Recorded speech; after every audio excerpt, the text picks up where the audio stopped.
I pledge allegiance to the flag of the United States of America and to the republic for which it stands, one nation, under God, indivisible, with liberty and justice for all. All right, let the record show that all board members are present this evening.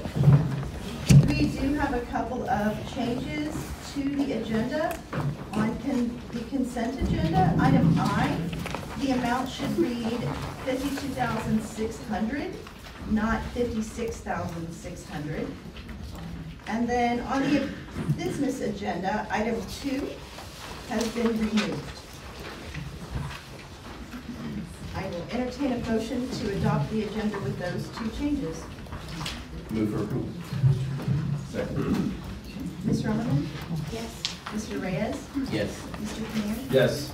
Dr. McNeil? Yes. The chair votes yes as well.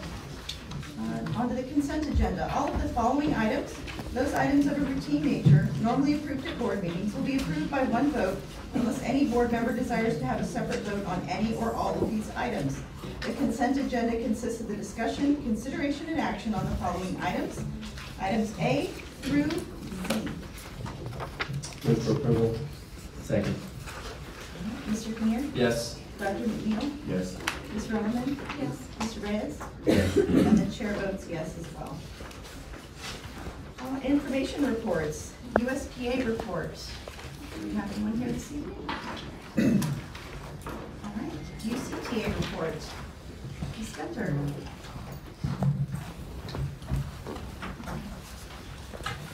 President McAdams, Dr. Hartzler, members of the board.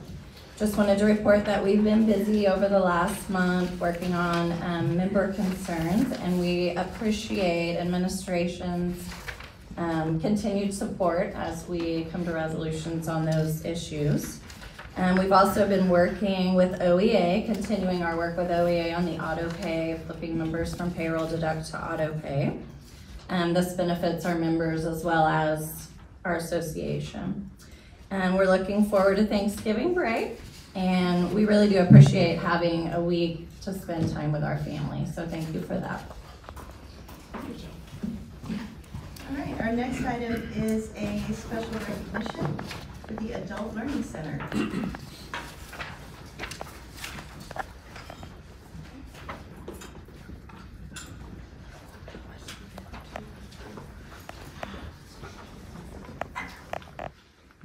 Hi, my name is Letha Botter, and I'm here on behalf of the Oklahoma Department of Career and Technology. And we are here to present Amy McCarty and the Adult Learning Center, a award that was given on October the 31st at an annual conference between Oklahoma Career Tech and the Oklahoma Literacy Association.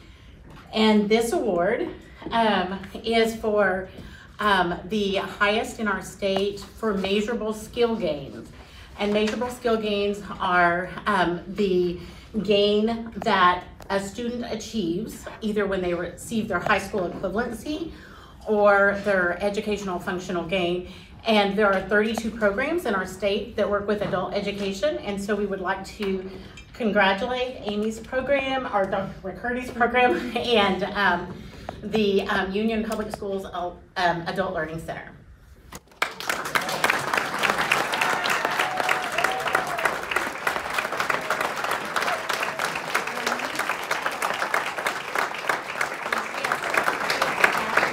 We'd like to thank as well. So if you all can stand up.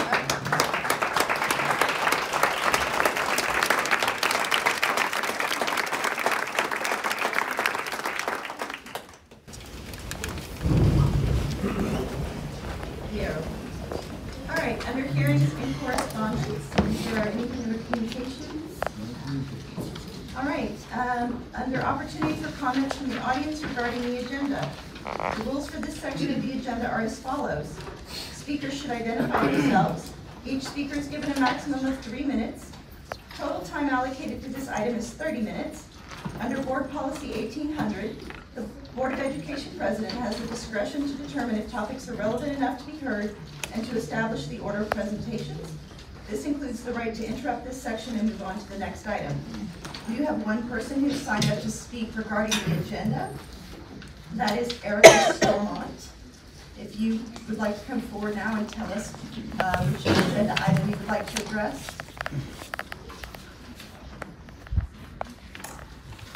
Erica Stormont, SQ. If you'd like to come forward and let us know which agenda item you would like to speak about.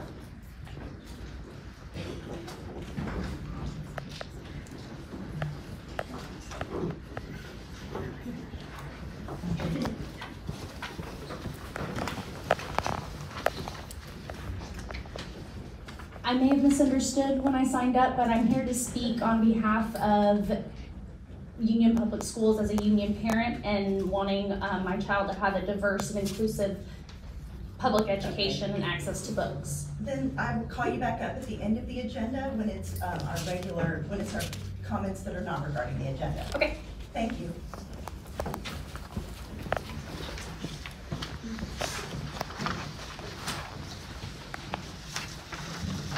All right, our next item is the first reading of proposed board policy revisions. Dr. Hartzler. Thank you, President Adams, board members.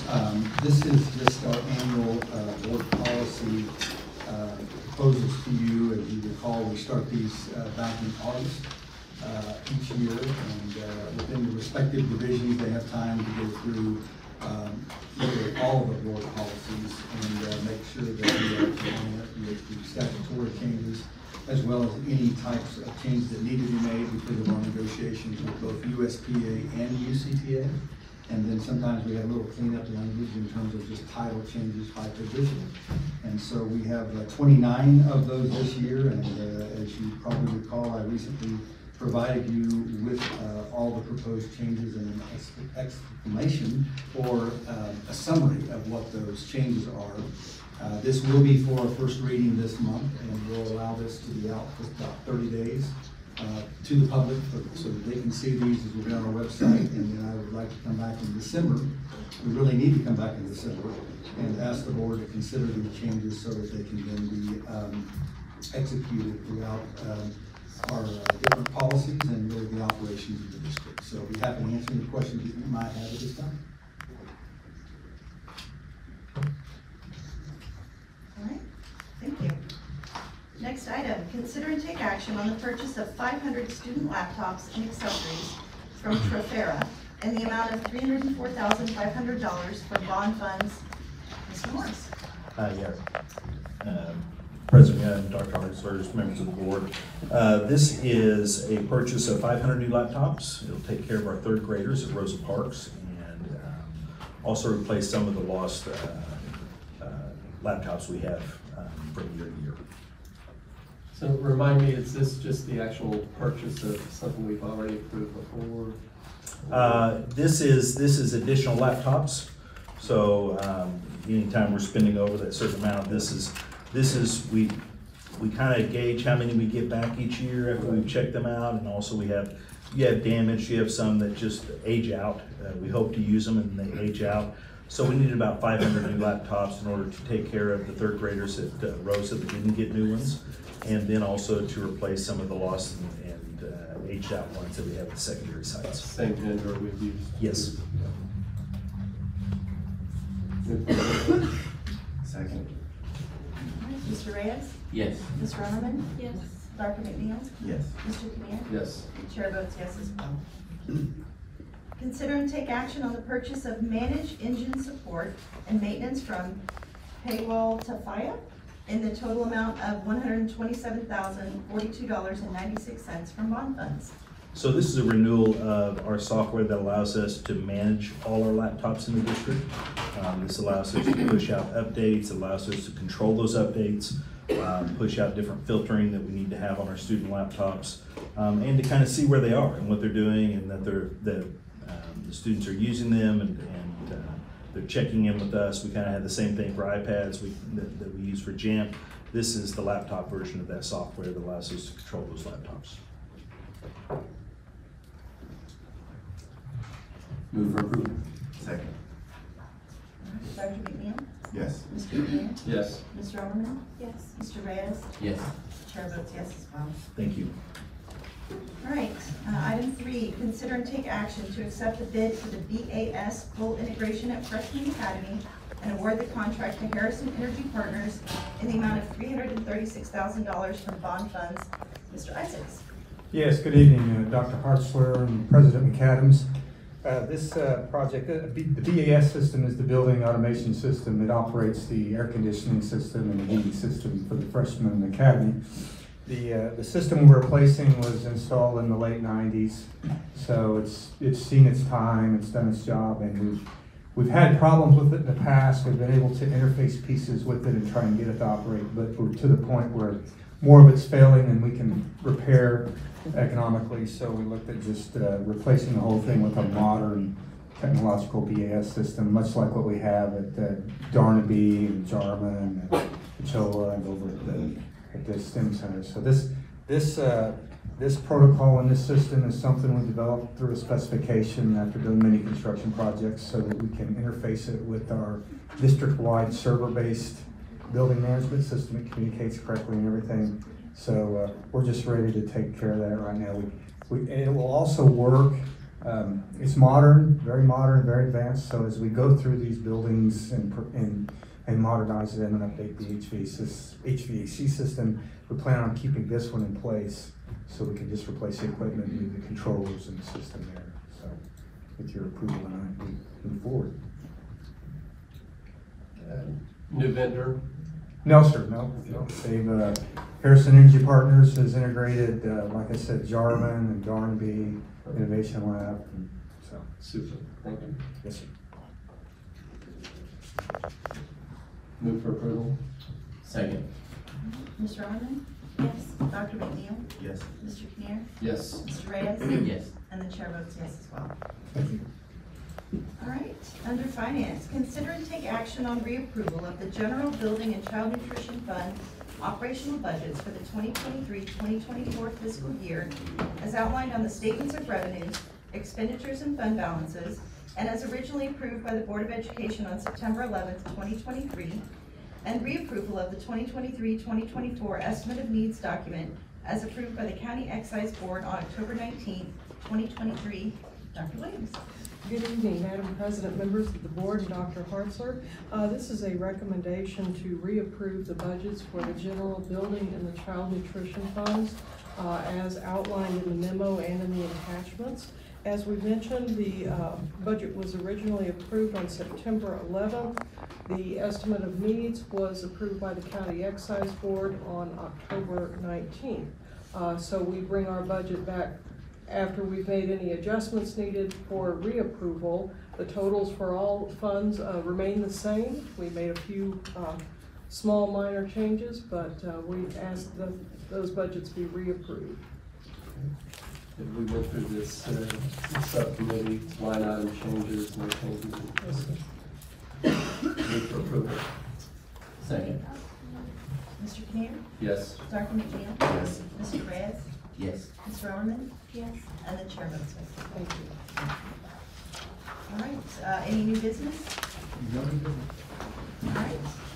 Our next section is opportunities for comments from the audience and board members. The rules for this section of the agenda are as follows. Speakers should identify themselves. Each speaker is given a maximum of 3 minutes. Total time allocated to this item is 30 minutes. Under Board Policy 1800, the Board of Education President has the discretion to determine if topics are relevant enough to be heard and to establish the order of presentations. This includes the right to interrupt this section and move on to the next item. We have several people signed up to speak tonight. The timer is on the wall over here when you come up so that you're able to see it as well. If you'll please speak from the podium, that would be appreciated. Our first speaker that is signed up is Jordan Thompson.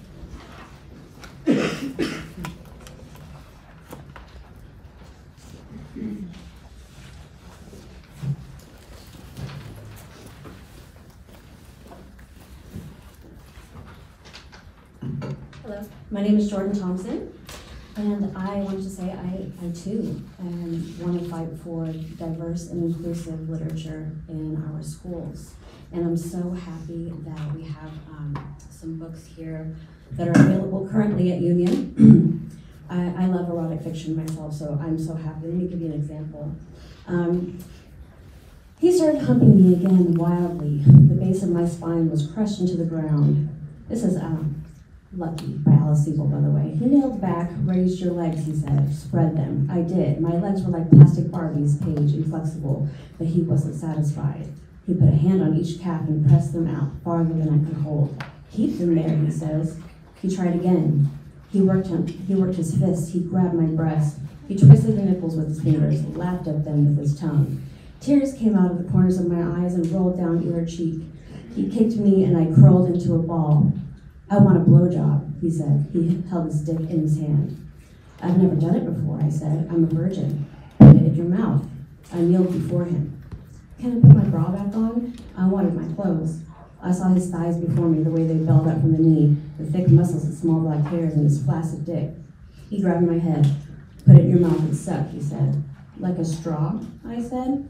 I'll stop there. But I wanted to say also that when you do a quick Google search of the struggle for the literature in our schools, you'll find a lot of opinions saying that we're infringing on free speech or freedom of expression. Free speech was made for a lot of reasons, but it's to protect your basic speech, mostly to challenge authority in government and share their opinion on what's going on. I am here tonight. I'm speaking, well, ironically, I was going to come with a parent who's from the Union District last month, because I haven't been to a Union School District meeting yet, and we couldn't come last month, so we decided to come November. Well, early November, end of October, your Chief Communications Officer, Christopher Payne, I saw that he likes to troll Ryan Walters, which I feel is inappropriate considering his job is to be a communications officer. And he mocked Moms for Liberty parents. And I'm going to read what he wrote. Cozying up to this group and inviting them into the classroom, is it going to normalize their bad behavior? Or are they there to infiltrate and remove offensive books? This group doesn't get to decide for everybody.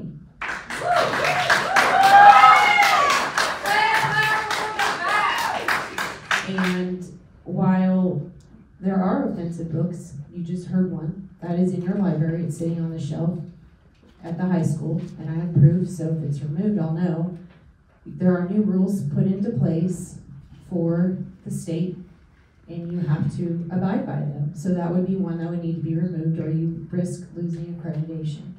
So there is a committee that has been formed at the level, for the state level, for parents. Any parent from Union has the ability to submit those books to that committee, and if they find them breaking those rules that have been implemented as of September 11th, then you have the risk of losing accreditation. So I would guess every adult in here, I would hope every adult in here would have found what Jordan just read extremely offensive, and that is totally inappropriate for a child to have access to at a public facility that is paid for by tax dollars. And I would hope that Christopher Payne would, after hearing that, would agree that those words are not appropriate for children, for youth. And at the high school level, that can be as young as 14, 15 years old. But I also want to the main reason that I want to speak today is just to share that it's really just offensive to parents that someone who's in charge at a higher level here in your school is okay with going around dissing parents. When there are parents in this district that are Moms for Liberty, then maybe he needs to not share every opinion he has on social media, and he can just keep that opinion to himself. So thank you.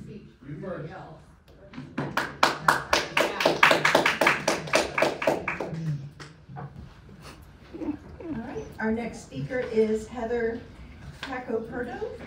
I apologize if I said that wrong. You got close enough.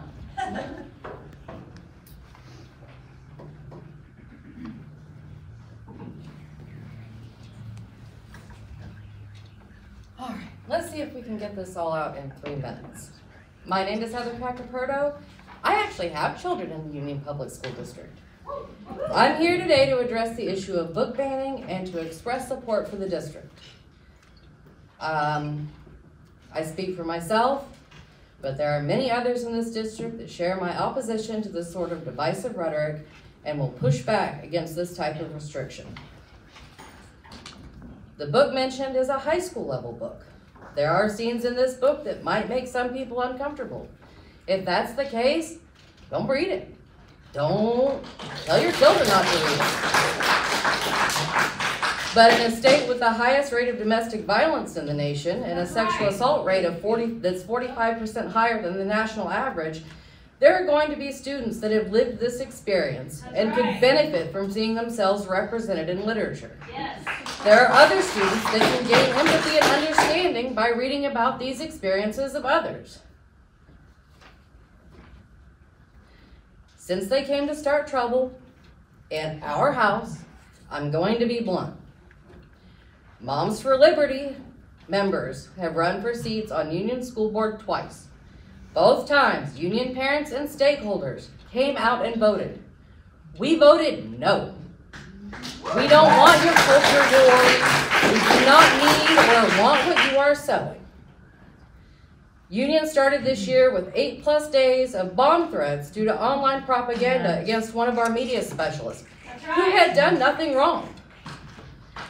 This book banning initiative by Moms for Liberty seems like an attempt to gain attention, to continue to sow the seeds of divisiveness. But at what cost? More threats? More fear? What are you willing to do to help? Are you only interested in manufacturing outrage? I'm proud of our district, of our community schools and community school coordinators, of the homeless liaisons that are partnering with Anthem Church to make sure that our families in need of assistance have Thanksgiving dinner. Our district takes care of our students. So again, I ask you, what help or positive impact are you offering? Yeah. Okay, groomer. We have board members that volunteer and work in our schools to support our students. Union's community school program success has been featured in a book. Chris Payne had just won the Lifetime Achievement Award as a communication director. Dr. Hartzler is an award-winning superintendent. And last year's National Teacher of the Year came from this district. Union is doing great. We trust our leadership. This is a large, diverse, and most importantly, inclusive district. Yes. And a small, noisy group does not get to dictate what books and materials are available to our children. They are welcome to make decisions about what their children read. They do not get to make decisions for the nearly 15,000 students that attend our schools and their families. They do not get to dictate how this district is run. The last thing I will say is I'm sure everyone here is familiar with some common union phrases like union strong and you belong. We mean them. Parents are united against these attacks on our district, our school board, our administrators, and especially our teachers, media specialists, and students. We are one you. We stand together. Thank you.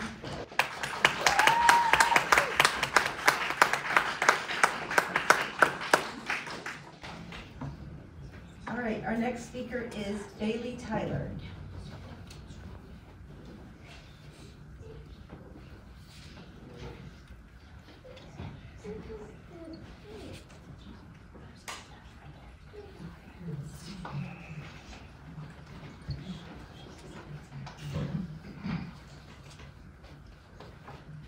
Hello board, my name is Bailey Tyler. I am the state chair of Defensive Democracy Oklahoma, so I'd like to formally introduce myself to you.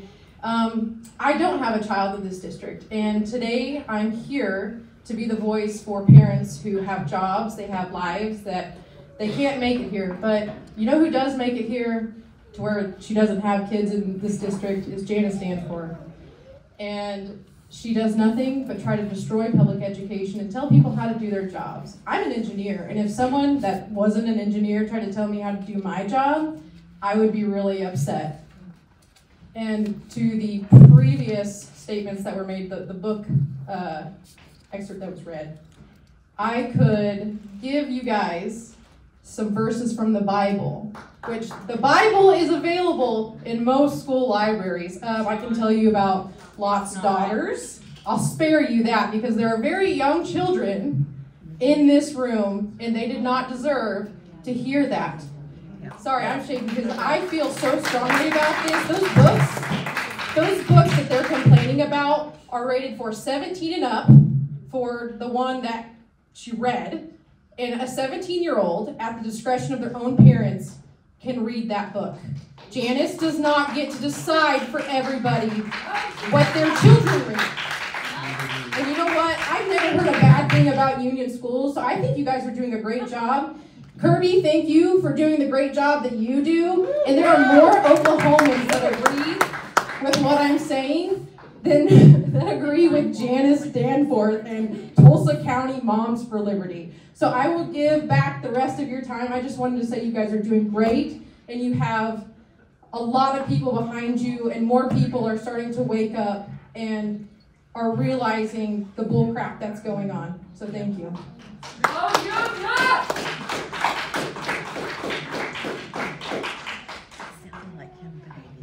All right, our next speaker is Erica Stormont.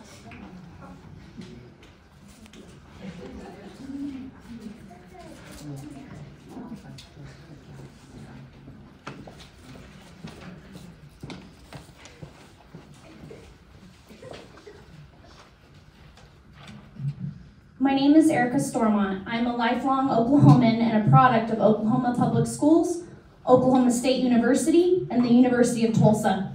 I'm a veteran of the Oklahoma Army National Guard with 2 combat deployments in Afghanistan. I am a volunteer with the Defense of Democracy and Veterans Defending Democracy. I first moved to Tulsa in 2018 and received a support staff position for Union Public Schools. I returned to Union for my graduate externships and seriously considered applying to work as a speech-language pathologist after graduation. To protect my sanity, I chose to pursue a career outside of public education because I identify as queer. I am an active member of the LGBTQIA community. I made the choice to leave education in search of acceptance for who I am, rather than to face scrutiny from religious extremists as a licensed professional. Unfortunately, choosing to change my career and leave education did not keep religious extremists from impacting my livelihood. I parent an elementary age Union public school student. I am here to advocate for my child's right to a diverse and inclusive public education experience. Evidence-based research now and has always supported diverse representation in books. That feeling a child gets when they read a book in which they see themselves, that book that puts words to their experiences, words that describe their identity and how they feel about themselves far deep inside. This feeling is one that all Tulsa Union, Oklahoman, American children have the right to experience despite race, religious beliefs, cultural background, or sexual orientation. State, local officials, and religious extreme organizations such as the Moms for Liberty undermine public education, playing politics with efforts of censorship within school curricula, directly interfering with the interests of all children and families. Again, as a veteran that served abroad, I have seen the detrimental repercussions of religious extremism and censorship on a culture. The specific books, to my understanding, that are being threatened today are Lucky, which is age-rated for 9th to 12th grade. As a childhood sexual assault survivor, I remember the first time I read a book that allowed me to put words to my traumatic experience. I was in 7th grade. I needed representation. I needed books like Lucky. I needed books like Lucky 5 years before they were executively deemed age appropriate. My military experience trained me for this battle. This war on terror and censorship in my backyard, at my child's school. Every parent has the right to be involved in their child's public education experience. The opportunities are overwhelmingly endless. Please read your child's parent handbook and note that you have the right to opt out and censor your child's education experience and book access. You do not have the right to censor my child's experience.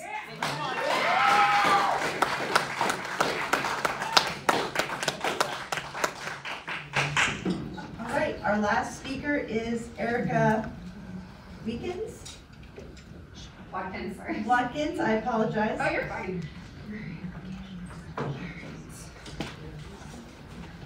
Hello. Okay. All right. I'm short, sorry. All right. Hi, everybody. I'm Erica Watkins. I am a Jinx parent. I'm the regional director for Defensive Democracy. I'm also the vice commander for Veterans Defending Democracy, which is a national nonprofit that unfortunately we only exist because Moms for Liberty does. And I honestly, I don't want to be here because I love politics. It is something that is very, very, I'm passionate about. Politics should not be intertwined with public education, but we also cannot sit here and let other people try to make decisions for our children. That's right.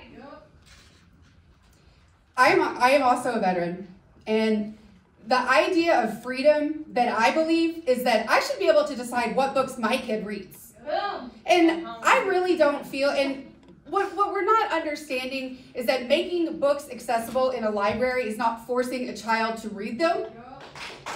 It is not. Removing the library might be removing the only source of literature that child has access to. I hear a lot of arguments of, oh, you can buy it on Amazon. Oh, you can go buy it at the bookstore. Not every child. That is privilege speaking to think that every child has an Amazon account, that everybody can go to the store. And these people over here that want to talk about patriots, they come up here and threaten this school board and threaten this district because you think that you're some patriot when you've done nothing for your country except cause problems. I don't want to be here having this argument, making these speeches. But we're over here deciding that, and we have this, we got to protect the children narrative. And we read these really, really graphic passages from these YA books so that we get this shock and awe factor. Maybe they want to go viral. I don't know what it is. While there are children in here. So it's really, so you're okay with these children hearing this book. But you're not okay for maybe a 17-year-old child that maybe was sexually assaulted to go check it out so that they can understand what the experience is. What kind of freedom is that? It's not. Yep. So I have a couple other things to say, and I'm going to wrap it up. But I know that, we want to talk about that we're just protecting the children. During the bomb threats, Janice Danforth decided that she wanted to go on Twitter and continue to pour gasoline on a raging fire by continuing to threaten Kirby, saying she had an agenda, going to y'all's media center and Googling, or going to the search bar in your media center website and Googling woke, racism, and activist, because that's on the screenshot she shared on your public page. A for activist, feminist baby, anti-racist baby, because we all know Moms for Liberty has a problem with anti-racism. I Am Jazz, which is a true story about a child who exists and matters. I almost dropped the F-bomb, sorry. Could take the veteran out of the Army, but... And a whole bunch of other ones. I'm not going to sit here about all these books that are so terrifying. But if books are so scary, I don't know. That's all. Sorry.